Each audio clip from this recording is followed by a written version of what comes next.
go live. I'll go live on our Instagram now.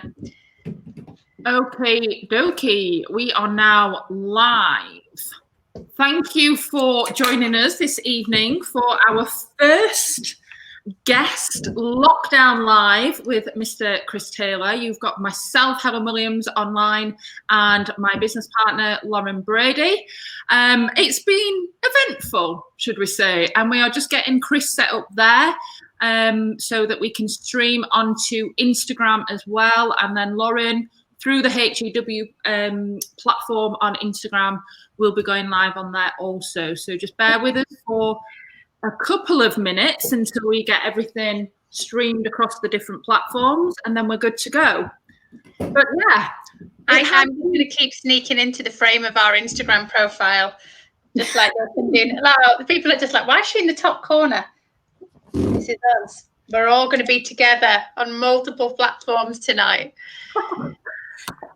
Yeah, the task was, and this is what we said to Chris, was the fact that we wanted our cake and we wanted to eat it at the same time, and do this streaming across LinkedIn, Facebook, and Instagram. And as Instagram is a standalone platform anyway, that makes it challenging. But we said, there's ways around it. We can do it. Now we've just then this afternoon come up against some more obstacles on LinkedIn. So we're going to have to be posting that later on for people to be viewing that at that point. Are we ready and good to go on Instagram, guys? Yeah, we're Instagram good over here. Look at my big thumb. All right, Instagram. Let us know if you can hear us.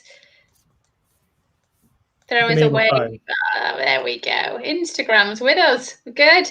Feels so funny that we're not actually looking at you, but hopefully you can see enough of us via laptops and hear us. It's going to just be audio, guys. If you look at the screen, you'll be able to see me, just so you know. Right, we're in. Let's go. Okay, well, I'm just checking now, okay? We are all live on Facebook as well, so that's fantastic. So it is working. But I just wanted to say, when we are saying that, we had a few teething problems with this and getting it all set up, I couldn't think of anything else more apt than having Chris Taylor on this with us live and actually in the mix of, the realities of, what it does and, what it requires in getting content out there. And particularly for business owners and entrepreneurs, when we're looking at doing different things, this was a bit of a level up experiment for us because we had been doing our lockdown lives on Instagram only. And we were like, well, why should we just keep the party to Instagram? When it's great, but let's get the message out further afield and get more people involved across the different platforms that we've got.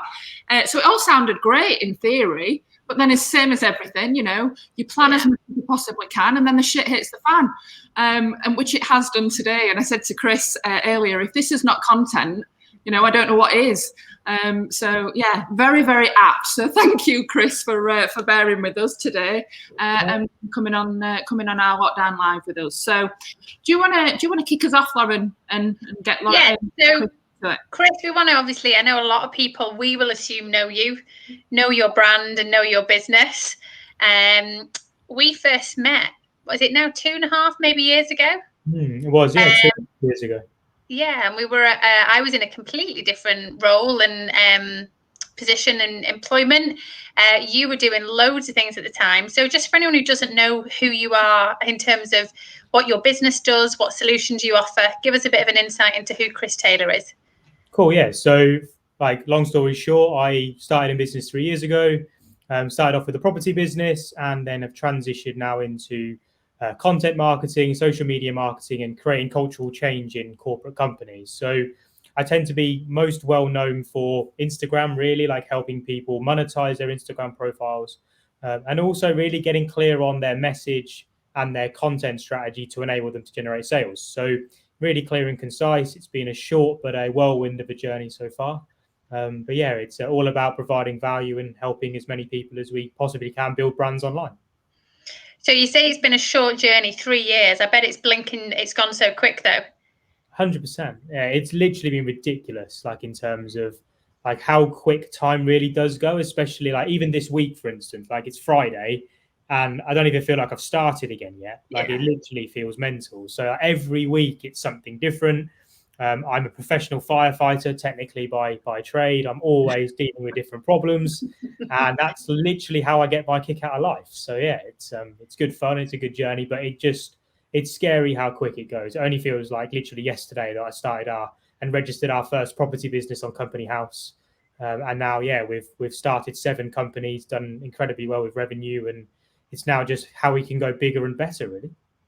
So I know you're a pretty humble fella, and you won't. It's not about being, flash Harry's here with revenue, but you've created really big businesses, Chris. You've not started 1, 2, 3, 4, 5, 6, 7 businesses because number 1 to 3 didn't come to fruition. Your background, though, which I don't think many people know, was in finance, and you're a fully qualified accountant. Now, you don't talk about this much because when you told me you were an accountant, I almost fell off the chair. What brought you into working for yourself? Why didn't you stay in that field? The traditional, lots of safety, lots of security, technically. What brought you from being on that lane to going into being an entrepreneur? You're a young chap. What happened? What changed? Yeah, so I didn't quite make it to fully professional, but I've got my AAT level 4. So I had a foundational degree, and I was looking at going into do my exams to go through my ACCA route and go down the chartered accountancy route. And I'm not going to hide that I just got bored. Like it was just the most boring topic in the world for me personally. I know loads of people like it, but for me, it was just something that was just a little bit too tedious and too repetitive. So I left college. Like I knew accounting was what I wanted to do, but I couldn't get a job. Like I was doing volunteered work for the NHS, just in their accountancy office. How people survive in that environment, I don't know. It was the darkest of place on the planet. And for me, it was just about finding something which kind of fitted, not really my personality, but my drive and ambition to do something big. So I always knew I wanted to do something which was larger than just a traditional 9 to 5 job. Not that there's anything wrong with that. It was just something that it wasn't for you. You wanted something bigger. Exactly that. Were you around entrepreneurs, Chris? Any family members, friends? Did you see other people building businesses around you in your community or in your circle? My uncle was the main business. So my uncle and then my auntie. So I got into property because of my auntie. She started up her own property business. I found a random video on YouTube, I was just looking through some success stories, and she was one of them. Had no idea she was in property. Literally, had no idea she was in property. Saw her, I rang her. I was like, Joe, how do I get started? She then sent me to my first property training event, ended up spending a lot of money training, and then got into it that way. But then I guess my entrepreneurial type stuff came from my uncle, who started a company called Thayer's Ice Cream back 20 years ago. No, 25 years ago, 30 years ago now. Like it's quite a long time ago.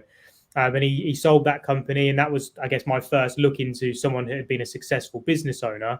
But my parents, like my dad was a professional cricketer. So like that was my dream when I was a kid, was to become a cricketer. Like I played a nice level of cricket. Like I was trying to turn into a professional, but I got an injury, which kind of then pushed me out. So I had to find a job. And then I started worked my way up until like one of the sales roles that was there. And then got bored of that as well. I have a very short attention span. Once I hit a ceiling, I'm always looking for more. So that's where I'm kind of am right now, is looking for those ceilings to kind of reach to then push further. Makes total sense. But you've got the competitive streak. You've seen people just always work really hard and strive. Funny, I didn't realise that you'd stepped aside from education to go working for yourself. I was the same. I was 19, 20, and I remember delivering that news to my parents. That went well. Yeah. It's a good conversation. Yeah, I mean, I was quite fortunate. My mum was always like, Chris, you need to make money. Chris, you need to be rich. You've got to head to be someone that needs to be that successful millionaire. Like, my mum's a spendaholic. She's probably watching this now on my Instagram. She knows she is. But like, the way that it is, she needs her budget. So my job was always she looked after us as a kid. Like me and my little brother, like we were spoiled rotten, and she worked her ass off for it. So my driving factor, as well as selfishly wanting to do well, has always been to give that back and to make sure that she was always looked after. Because again, I think as a business owner, like, not to sound arrogant or anything like that, but when you're built for something big, when you've got that fire and that energy to go and do something. you're just frustrated because you can't figure out what that idea and what that business is 9 times out of 10. And that's why people don't move on into it. Whereas I just kept forcing myself into new environments to try and get that new idea, get that new level, get that new opportunity, give it a go. If it worked, great. If it doesn't, move on to the next one. And that was how I kind of got into it. I knew I was built for something, just didn't know what it was until I accidentally stumbled across it. God, we could unpack so many things on that. Helen, are you the same as me? Go on, you go for it, mate. What I want to know, though, Chris, is what the relationship is between coming out of an accountancy role into property, which you've explained, but then the relationship and the jump from property into building businesses and brands online. Where do you just learn how to be the genius that you are when it comes to everything online? Like that just does not happen. Yeah, no, and there is a story obviously behind it. So I went from my accountancy qualifications to a customer service role for a corporate car leasing company. Then I moved into a sales role to learn and hone those skills. I got bored, started in property, and I made the decision. I was watching a guy called Gary Vaynerchuk. I'm sure you guys are familiar with him. Came up with a content piece that said, document your journey and opportunity will come your way. So I was like, okay, I'll take that literally. Like the more people that know who I am, the more opportunity will come my way. So I made that conscious effort on Instagram, Facebook, LinkedIn. I wish I'd done YouTube earlier. I really do. But those 3 key platforms, I just made the conscious effort to post content showing people what I was doing, why I was doing it, and what I was learning along the way. And that built up a bit of a following. And I then needed to raise money for our first property investment. And it came like with a click of a finger within 24 hours of us putting any sort of interest out there that people wanted to invest with me. So that was the point at which I knew there was something. And it was then I decided to I was getting so many questions asked to me on Instagram, like, how do I start my property business? How do I do this? How do I do that? I was answering the same questions over and over and over again. So I put together a book. It was like a serviced accommodation guide. And I was at Grant Cardone's event at 10X in Miami with my business partner at the time.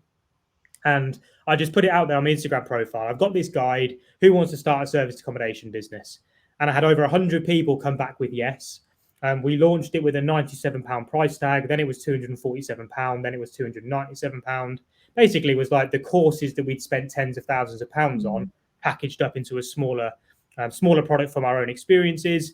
And the short fire story of it is we made 65 grand in 7 weeks from DMing on Instagram. And I was like, okay, there's something here. There's something here with this because I am nothing special. Like all I did was learn something, put it into action, package the information up and sell it.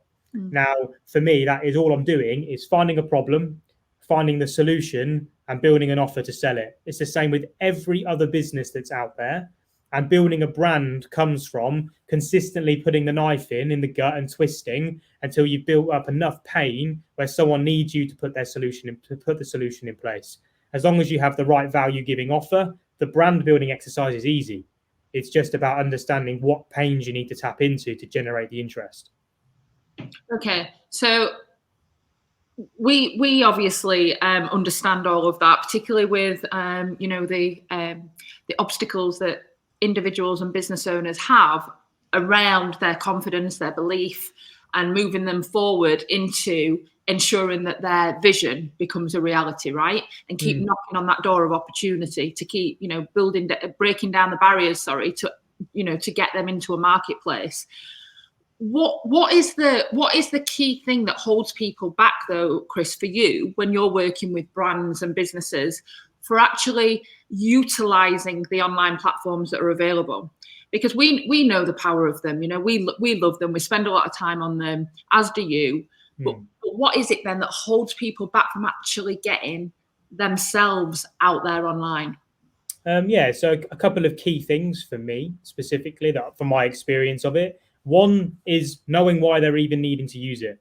Like that is the biggest barrier. It's like, I know I've heard so many gurus out there that tell me that I need to be online, but why me? Like, what is it actually going to do for my business? And actually, how do I put that opportunity together? It's all right saying it, like you need to be out there, you need to be doing it. But again, with anything in life, if the context and that passion isn't there to go and deliver it, it's so easy to just give up and not actually give it a go, the attention that it deserves. So knowing the fundamental reason why you're actually using it and the opportunity that it can provide you is number one, the reason why a lot of people don't. Number two is then, I know I should be, but what do I say?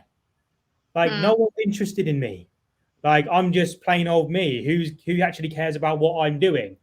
And again, it's that barrier that once you overcome that is the point at which everything starts to click. Because as soon as you realize that it actually isn't about you, it's about your audience and what they're struggling with, that's the point that everything starts to become easier. Because again, as a business owner, which is who we're hopefully talking to here, like when it comes to creating content, when it comes to getting your brand and building your brand out there, again, you think of like the key significant brands, Apple, Amazon, any other ones, Nike, Gymshark, all of them, they all are very, very clear on what problems and pains they solve and how they then get that message into content that people share online.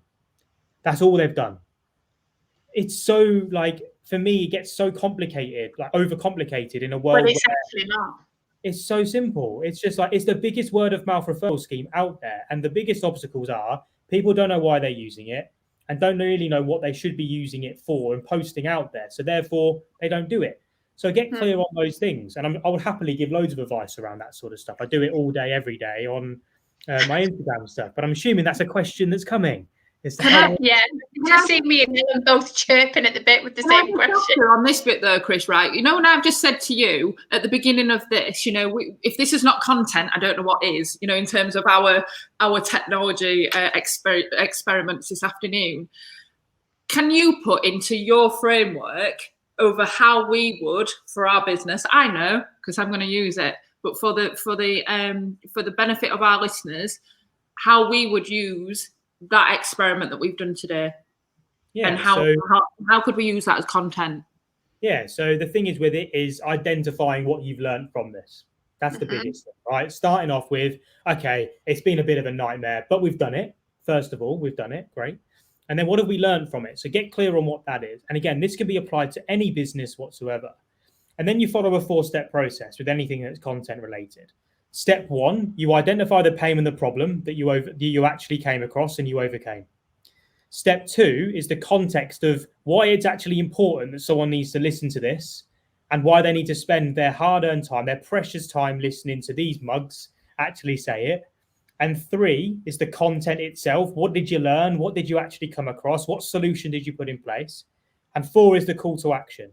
So it's not the typical comment below, tagging your mate, share this to your story, like and save. It is, if you're experiencing this problem and you'd like to overcome it, then drop me a message and let's jump on a call. So to give you the example is today, me and Lauren had an amazing time trying to overcome some technological issues, which would enable us to multi-stream online. Now, multi-streaming online gives you incredible amounts of attention, incredible amounts of opportunity to generate awareness, which is inevitably going to build your brand further. Now, the problem we came across is the fact that we didn't really test what it was that we were meant to be doing beforehand. We tried and we tried and we tried, but when it came down to it, there was obstacles that were in place that we just couldn't do. Like, we couldn't do it. It was literally borderline impossible. However, the most important thing for you to realize here is that we didn't give up. We made an actual opportunity and managed to get the content out there. We overcame it. And actually, I was been thinking about this. Isn't this the same with like everything that happens in life? Like, again, you're putting obstacles in front of yourself. You're going to overcome challenges every single day. If you sit there and give up, you're never going to get anywhere. Now, this actually isn't about social media. This isn't about technology. This is about the mindset of overcoming problems. Everything. And as a business owner, you are a professional firefighter. So if this is something that you're coming across each day, this is something that you're struggling with, then drop me a message, because actually we design the strategies about how we overcome these small problems that can put obstacles in front of your business and show you the ways in which you can overcome them. We don't bite. Like, don't sit there in silence. Like, let's get in contact. Let's have a conversation and see what we can do. See you soon. Your job offer's in the post, Chris. But you know, it's funny, Chris, the reason me and Helen obviously spend a lot of time on Zoom. You know, our business partnership was literally 4 or 5 weeks old when the first lockdown hit. So we've built so much of our professional relationship and our products and our services on Zoom. So I can see now, and I think Helen does it for me, She can literally know when I'm nodding and I'm about to ask the same question she is with a client. One of the things that struck me that you said when you started as an entrepreneur, you had a fire in your belly. You knew you just wanted to build something, but then the first step you took was you invested in yourself. You spent a lot of money on, just theory, on being around the right people. You travel, you put yourself around environments that were going to give you like a big step up, but then you didn't just take the theory and sit on it. And I suppose that's the same in social media land, or when we're dealing with any client, is that it's very easy to read more books, to do more courses, to hire another coach, all of which has loads of value. But if you just sit there thinking about it, we could have sat thinking, how are we doing this live stream? Like, we sat there at one point today, we had earphones in, we had mobiles, we had laptops, we were testing shit. And me and Helen looked at each other and went, are we missing a trick here in our brains? And we were like, yes. And I suppose that's where most entrepreneurs all feel the same. At some point, we all just look around a room or a Zoom call at each other and go, it's nuts in it, but it's great. Yeah, 100%. And I think that's the thing, right? With the whole entrepreneurship world, it's not about how much you know, it's about how much you do. Every single time, right? People can sit there and procrastinate and do course after course after course. There's people still there now that I see, and this is nothing against them at all. I'm not saying anything negative towards them, but they will digest information. And there's people 3 years ago that do the same property training that I did that have now just done a new crypto course, that they're now looking for this next best thing. And actually, the power comes from, yes, getting a bit of knowledge, but it's not actually knowledge and something that you know until you actually put it into practical implementation. So for me, like, I'm a learner, yes, but I'm a practitioner. That's the thing that I do. I don't talk about anything that I haven't actually done. The reason why I guess I like to think my brand has continued to scale. And again, it's no way near compared to some of the brands that are out there. I'm still so new to all of this. I'm learning every day. But what I'm doing is only talking about the stuff that I'm testing, that I'm identifying, and then I'm just providing my opinions on it. Because the people out there that provide the most opinion and the strongest of opinions are the ones that get known and get spoke about the most. It's very rare people, it's very rarely that you look at someone, like again, look at Piers Morgan, for instance, right? Like probably one of the people that has got one of the most strongest opinions out there. And the reason why he has got to the place where he is, a weird example, I know, but it's because he is just putting out there and giving opinions. Katie Hopkins is another one. They may not agree with them, but the reason why they're known above everyone else and why they get the opportunity is because they've got opinions and they're not afraid to speak their mind. That comes from confidence, which I know is stuff that you love to talk about. Having the confidence to provide your opinion, have validation behind it, and coming from your own unique experiences, that for me is unique content, which no one else can copy, which stands you above all the rest, where everyone else is just copying the next motivational quote. That's got to stand out from the rest.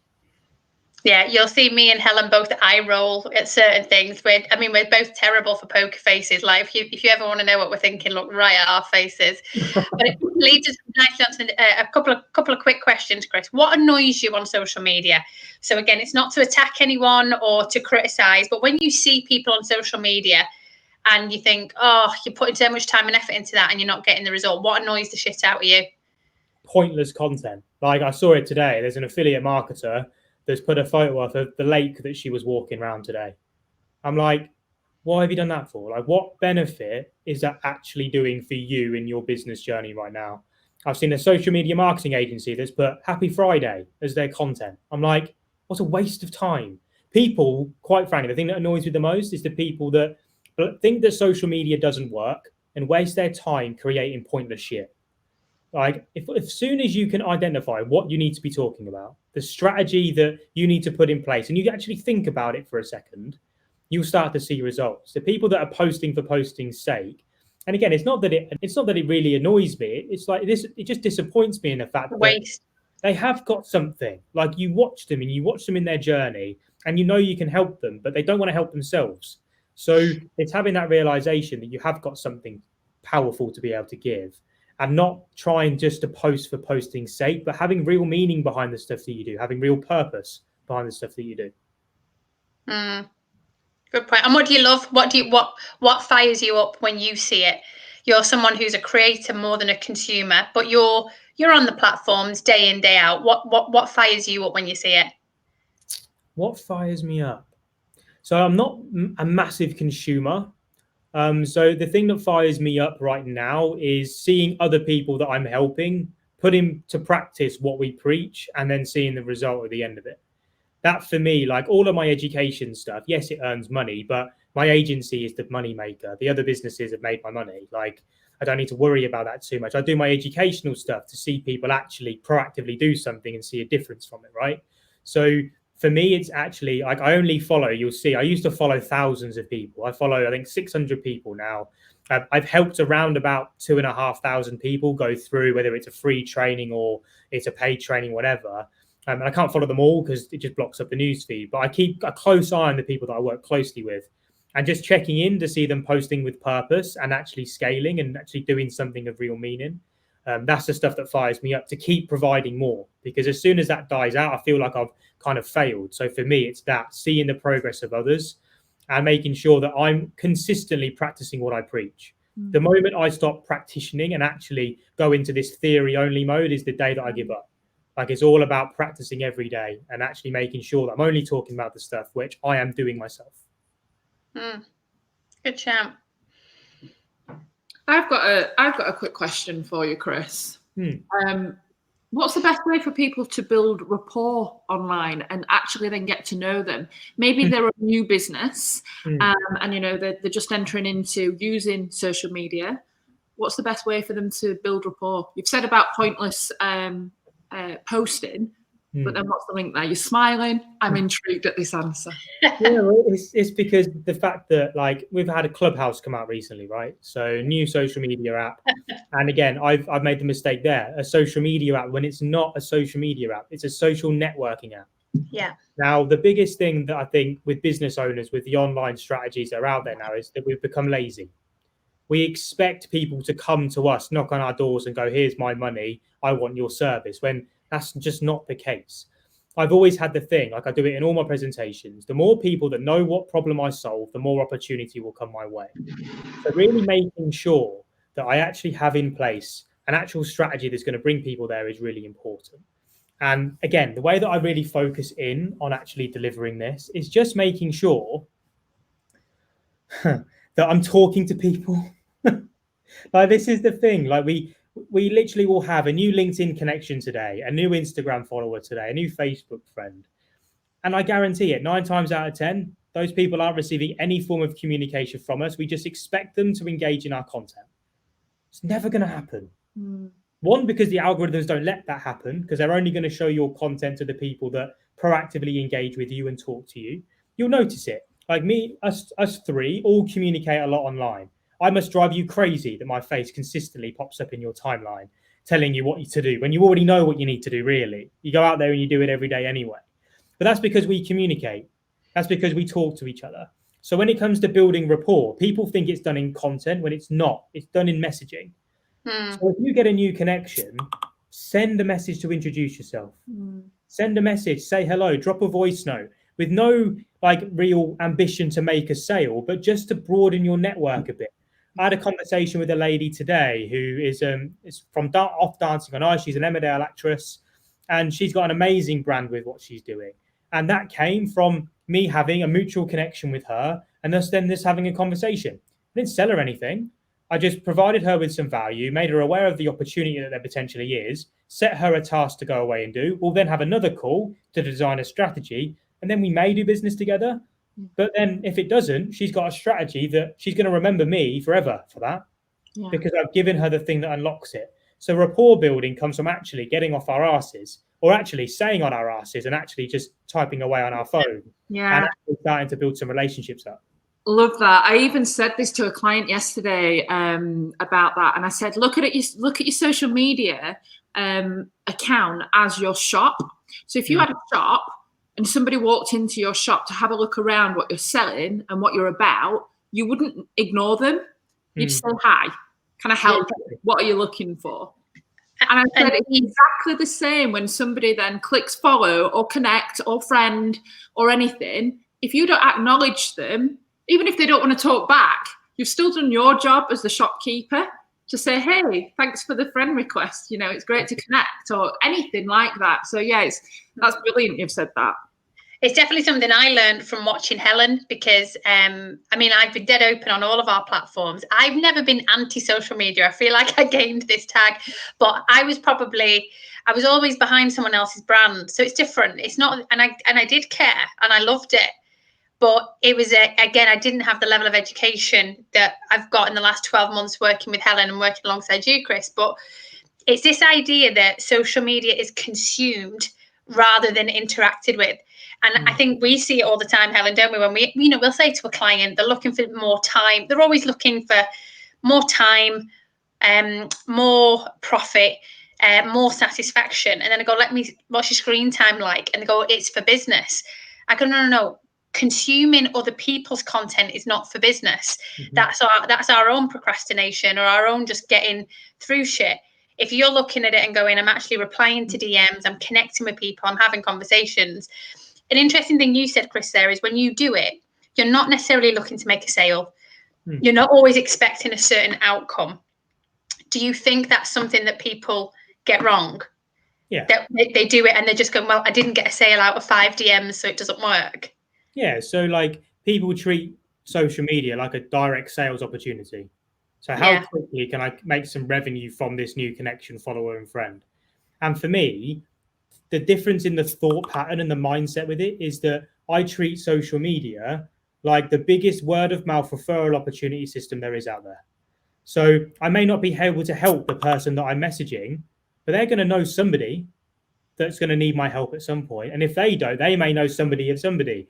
Yeah. And I know, and again, this is something that I was given when I was really young, not just in business, but in work, was that the more people see what you do and how high quality that it is and how you help people, the further you will go in life.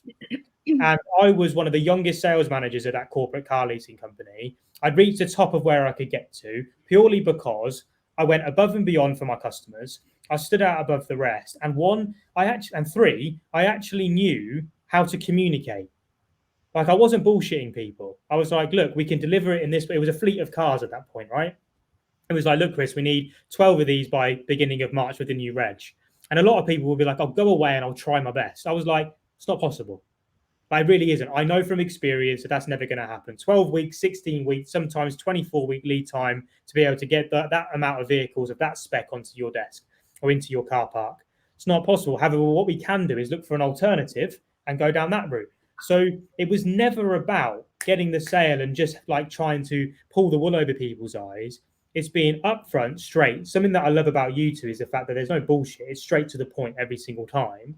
And it's actually really making sure that you're not just looking to make the sale, but you're looking at building the business brand that's there. So you are the most recommended company within the business industry niche, whatever it is that you do. So again, it's about making sure that one, you're really clear on what you specialize in. Two, that then you made that well known to everybody else. And three, putting enough social proof out there that people then realize that you're the person to go to. Again, it gets overcomplicated and it's not. It's really simple. I know I've heard, we've had these conversations so many times, and it's just like, even as you're saying it now to me, I'm like, so simple, simple, but all the noise, right? So one of our questions today, we've touched on it a little bit, Clubhouse. So it's everywhere. I'm seeing people all over the place. I've just spent 13 hours on Clubhouse over the last 2 days. And obviously new platforms do come. There's ways to get the most out of them. My question really, Chris, is about noise and making sure that you can focus in on what you need as an individual, what you need as a business owner, what your brand needs. How do you safety net yourself, your business, your team, so noise doesn't get you pinging off in 100 different directions every minute of every day? Simple answer really is extreme focus and discipline, because there is 150 different problems that we've got to solve each day. There is also 150 different distractions that are going off at the same time. So with an app like Clubhouse, for instance, where people are spending hours and hours, if they've got a leveraged delivery, sales and marketing system in place, it's probably one of the best opportunities right now to build your network, not to make sales, but build your network. What happens on Clubhouse is if you're going on there strategically, you're not going on there to listen, you're going on there And I mean, I'm going to be totally upfront with this, the way that I do it. Like, I don't go in there and I agree with everybody. It seems to be everybody on stage agrees with each other. I go in there deliberately to stir a pot and give my own 2 cents on things, because you and me are very similar. Go in, fuck shit up, leave. And it's doing it in a way with the stuff that we heavily believe in. So, like, a common content agreement that people think about right now is to be successful on social, you need to be posting 100 times a day. You need to be on every single social media platform, and need to be creating unique content for every single one of these platforms. I'm like, if that's not the shortcut way to a heart attack right now, I don't know what is. The amount of overwhelm from just social media right now is totally ridiculous. How else are you going to then spend time on all the different important elements of your business to be able to scale it? So for us, it's about drawing that back.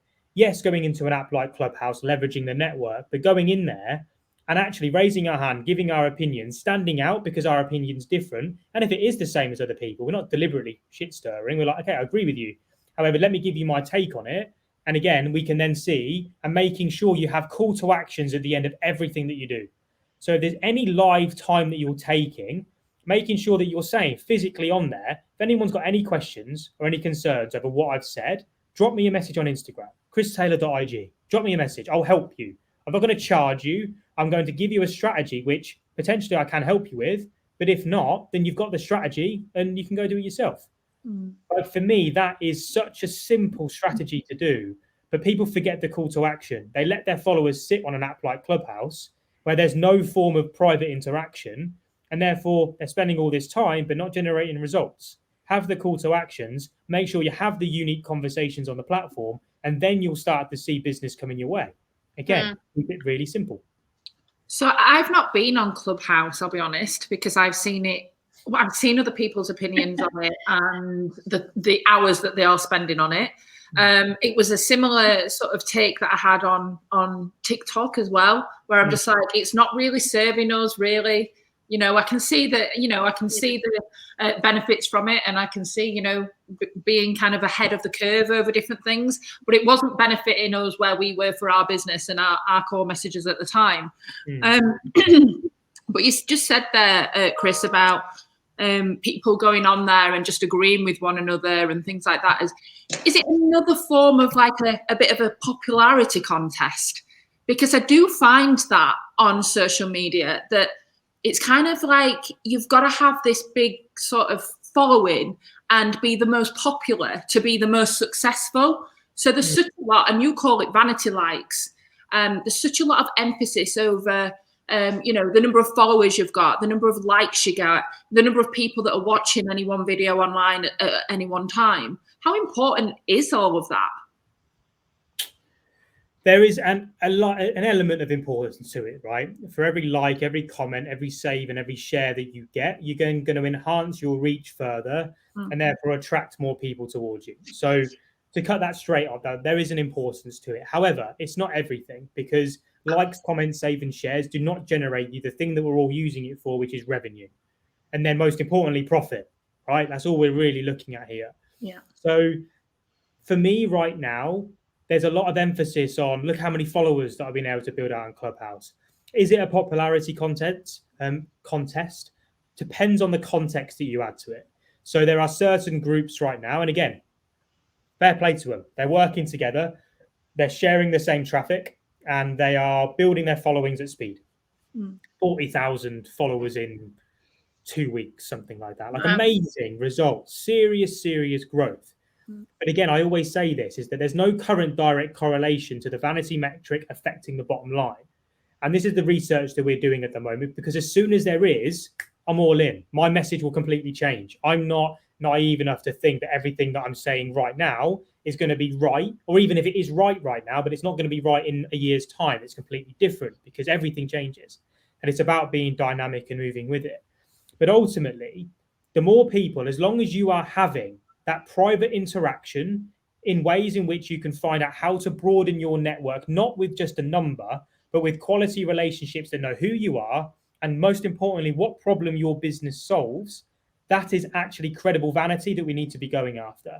If there was a way of tracking that, and I track it with the number of message responses that I get each week, I know if that's increasing, my brand's increasing.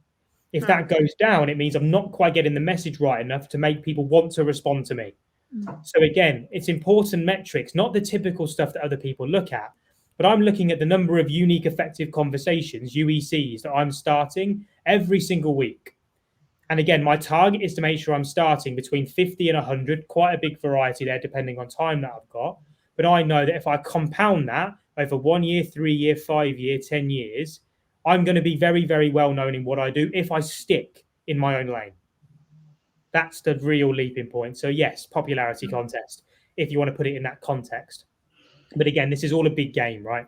Business is a big game. As much as we hate to say it, the people that play the game the best win, defining win in however way that you want to. The people that don't play it, they may play a different game altogether. They may not be on social media at all. My business partner hardly touches it. It's more successful than I'll probably ever be. Like, incredible person, but completely different way of doing business. And again, that's the most amazing thing that I love about business is there isn't just one way. The way that I teach is one way out of 100 different ways. And we're all unique. And it's just about staying in your own lane and making sure that you're not focusing your time building other people's businesses, but as operators and business owners, you're spending time doing the strategic stuff that's going to grow yours, whilst helping as many people along the way as you can. That's it. So we recently did a campaign, Chris, about supporting small businesses online and how best we can do this, and how, as fellow business owners for each other as well, how we can best support each other, and how we can best take that responsibility for, you know, helping other people along. Because, you know, you've said about it is important to get, you know, the followers and the likes and everything in the grand scheme of things. So what's your take on that for, you know, people supporting each other? I'm a massive fan of collaborations. So like this right now, what we're doing is a collaboration, right? I like to think that the advice you're giving, the advice I'm giving may help even just one person. Yeah. If it does that, then we're doing our job. That's the biggest thing, right? Agreed. And again, the thing is with it is that there's so many people giving advice out there right now that it's hard to know who to listen to and who not. I'm not saying that my advice is right for everybody. In fact, it's probably only right for one person out of 10. There's a very unique way that I deliver, the same way that you guys do. Yeah. But supporting small businesses all comes from working together. I think I never really see anybody as competition, even people that start up the same business as me. My vision is 100 times ahead of where I want to get to. What I'm doing now is not going to be what I'm going to be known for in 5 to 10 years' time. There's a plan for everything. But this is just a phase in my life, which is about brand building. It's about helping as many people as I can, whilst obviously supporting myself at the same time, because I've got to survive and earn some money at the right point. But revenue comes from value as long as you have the right sales process in place. And then the supporting of those small businesses, making sure that you support yourself first. That's the biggest thing. There's a load of people that want to do good, but they can't because they're broke. So finding a way to actually create the sustainable business for themselves first, and then delivering the value. That's a unique approach that I find. I think it's good to be selfish, to be able to then be selfless. And for me right now, that's how we've been able to build things. Yes, I have a sustainable company that generates very, very good returns every single month. I don't hide the fact. The evidence is on Companies House. You can go and see everything. It's all public record. But like in terms of the way that you want to scale, in terms of the way that you want to grow, look after yourself first. And then as you look after yourself, be a practitioner and then demonstrate that out to the masses. That helps small business owners grow. I do it through my content. You guys will do it through a different way. All comes down to unique individuality. That's all it is. It's so interesting when you say that point, Chris, because it's something that, like, again, me and Helen are like, yeah, totally agree. And we're not just patting each other on the back here, but it's this idea that people go into business because usually they do want to help. They want to solve a problem. They want to provide a service. But then they put themselves so far down that line of who to help that they're either broke, exhausted, completely emotionally spent, time, energy, you know, relationships are blowing up all over the show because they're just connected to customers all the time. It's this idea that putting yourself into this equation is not selfish. It's absolutely vital. And I that's something that I've seen for many years working with entrepreneurs is I call it the martyr syndrome, but I've got to work all the hours and I've got to take every call. And it's just like, sometimes you've just got to say no, sort that out on your own, solve that problem for yourself. Because if I just go around putting out everybody else's fires, my house is on fire and I'm out of water. Yeah, that's what I've learned from my own mistakes. Is that I thought by being a good person, that would make me successful. Unfortunately, being a good person on its own will not make you successful. But you can be successful and still be a nice fella. Exactly that. Exactly that. And again, like, business isn't about how much good you can do, unfortunately. Business is about building a system that works for you rather than you working for it. Yeah. So again, like, being a day-to-day operator of a company, that's great. You take me away from it. Does my business still work? Yeah. It does. It does Yeah. right now. Like, now it Yeah. does. Rewind 12 months ago, not a chance. Yeah. You remove Chris Taylor from the agency model, my team are that good, it will run without me. I'm just a strategist. That's all I do. I give my 2 cents. My customers know what they need to do. They have the training, they have the methodology to be able to look at it and go, I know what I need to be talking about, Chris. I know myself. I know who I am. If they don't, they're not the right customer for me. They Yeah. need to know who they are as people. They need to know who they are as business operators. All I help them do is build the business system, the marketing system, which enables them to get their brand out without it draining 1,000 hours of their time every single week. That's it. Perfect. Helen, I've got only one question left, so I don't know if you want me to finish on this. I'm just aware of all of Chris's time as well. Chris, if you could go back 3 years or even 2.5 years, what would you say, or would you change anything that you've learned along the way? What advice would you give to yourself again? Don't be so hard on yourself, probably. So like, I am a perfectionist. It is my best trait and my worst trait at the same time.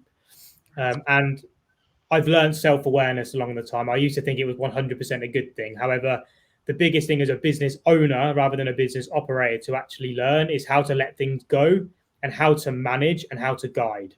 So I'm really good at training people. Very, very good in terms of training all my students and that alike. Agency clients are great. Training staff, different skill altogether. Like, completely different skills. So that's something that I've had to learn very, very quickly over the past 6 months. But not being too hard on myself, because I put myself under such huge amounts of pressure that, and I've got to really take back and say, I'm doing all right now. Like, I'm doing okay. I've got loads of stuff that I want to accomplish.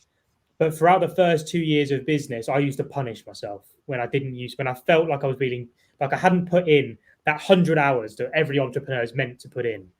Like, and when I'm not working until midnight at night, when I've been neglecting my family that are downstairs and all that sort of thing, I used to put myself under intense pressure thinking that was what I needed to do.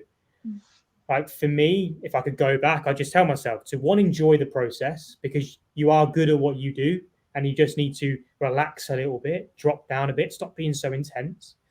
And then 2 is to make sure that if you make a mistake, it's not the end of the world. It's an opportunity to learn and make progress.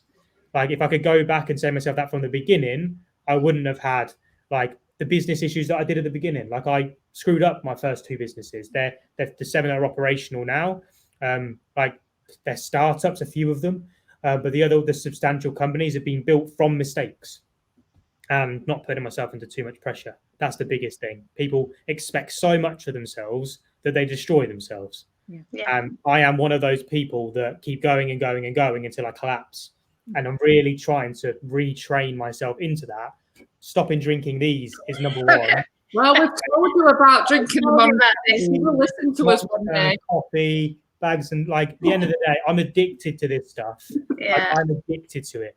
So I'll do everything that I can. But that's the stuff that I'm trying to train myself to just be a little bit, pull back a little bit. I go down after this and have a drink with my girlfriend who's been sitting there waiting all day for me. Like, that's the sort of stuff. Sorry, Mrs. T.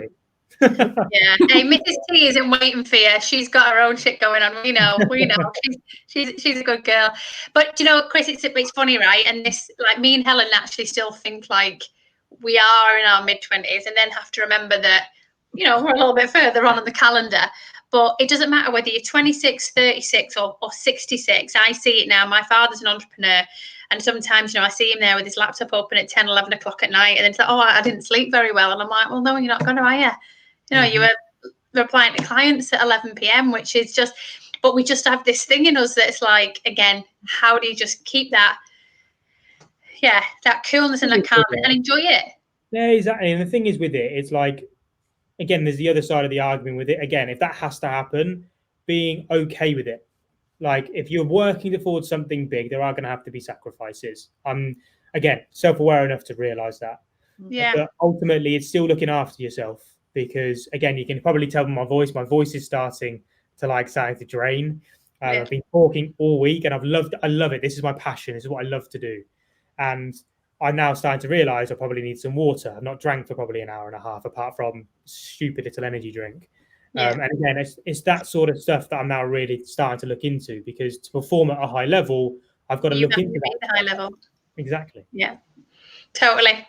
Over to you, Miss Williams. Anything for final comments or thoughts? We could continue talking to you all day, Chris, because there's so much intriguing facets and little alleyways that we can go down, talking about all the different concepts and similarities as well between what we both do in our respective businesses, particularly around the perfection trap, and when that comes to stopping people from posting anything online or being present online for fear of judgment and fear of not getting it right. I mean, just watch us. We don't always get it right. Even under your watchful eye and your advice, we still don't get it right. But it's a case of let's go forward. You learn from it and you grow from it, and I think that's important for everybody to take along those principles. Wherever you are in any of your business and entrepreneurial journey, and if you're growing, your brand online. There's no such thing as perfect, and it is a case of learning and growing and continuing to learn and grow as well, as you are, as me and Lauren are, and as all of our clients are within your agency, within our business as well.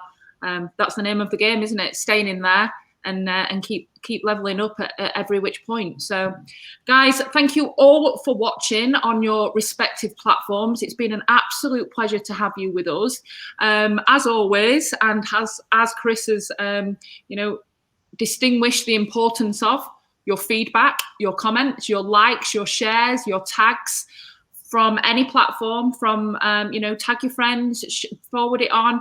Absolutely everything that you can do to get this message across to anybody else that it can be of value from, and wanting any more further information from either myself and Lauren on behalf of HEW, and from Chris Taylor as well, for his amazing expertise and profession on building businesses and brands online. Then give him a follow, send your questions and comments and feedback over to him as well, and he will definitely get back to you. His door is never closed, trust us.